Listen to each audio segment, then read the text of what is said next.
I'm Brittany Lewis with Forbes Breaking News. Senator Ron Wyden pushed back on the Simplify, Don't Amplify the IRS Act on the Senate floor Thursday.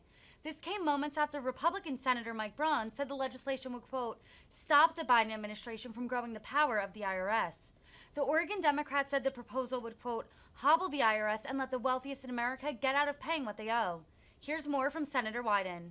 Thank you, Mr. President. And it's not an atomic secret around here that I very much enjoy working with our colleague from Indiana. We talk often about issues like health care and economic priorities, and I will just say that I wish we agreed on this one as well. Colleagues, the net effect of this proposal is to hobble the IRS and let the wealthiest in America get out of paying what they owe. And there's a lot to discuss here, and like Senator Braun, I'm going to keep this short. First, I think it is important to get at this back and forth between the political parties. I see the President of the Senate and the Chair, and he too has been interested in tax reform. And look, I'd be the first to say that the tax system in many respects is just broken, just a mess. Now, the debate with respect to the role of the parties needs to start with what happened in 2017. In 2017, we had the President's tax reform proposal, President Trump's proposal, comprehensive proposal, all kinds of changes. If Senate Republicans had wanted to fix the IRS and do what our colleague from Indiana is talking about and simplify the system, Mr. President, they could have done that in the 2017 tax law. Big opportunity, everything in front of us. I and others had worked on a bipartisan bill. Mr. President, our former colleague, Senator Gregg, our former colleague, Senator Coates, he and I, the two of them, we had bipartisan bills. Part of it was simplifying the system, and Republicans in 2017 passed on that. They made the tax code even more complicated. So that's point number one. Point two is the agency is struggling with basic services because year after year there have been Republican budget cuts that have decimated the ability of the agency to meet people's needs. Now, Republicans are the guy in the hot dog suit swearing up and down that they're trying to find the guy who did this. And I'm just going to talk for a moment about how this happened. Because when the IRS struggles to enforce the tax laws, wealthy tax cheats are able to skip out on paying what they owe. They want to keep it that way. Now, that was not always the case, Mr. President. Ronald Reagan, nobody's idea of somebody who worshiped big government, increased the number of employees at the IRS over his 8 years in office.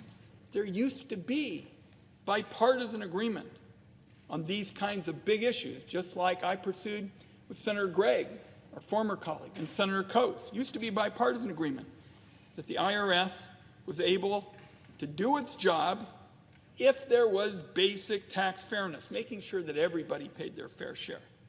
So much for those days.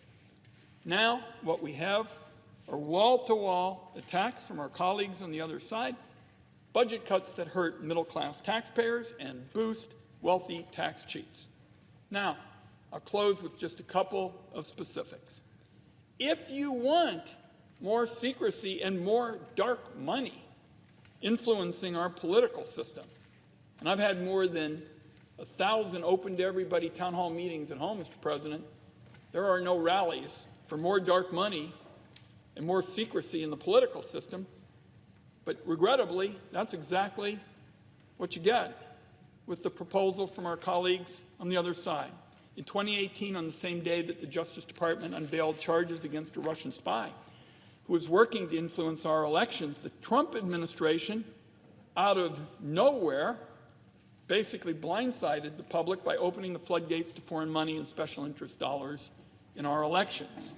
The rule makes it even easier for powerful people to try to hotwire our elections.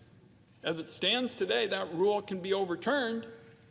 Regrettably, this proposal locks it in place with black letter law. We're coming up on the election season, of course. My home state just had primaries. Families from sea to shining sea getting bombarded by political ads and mailers.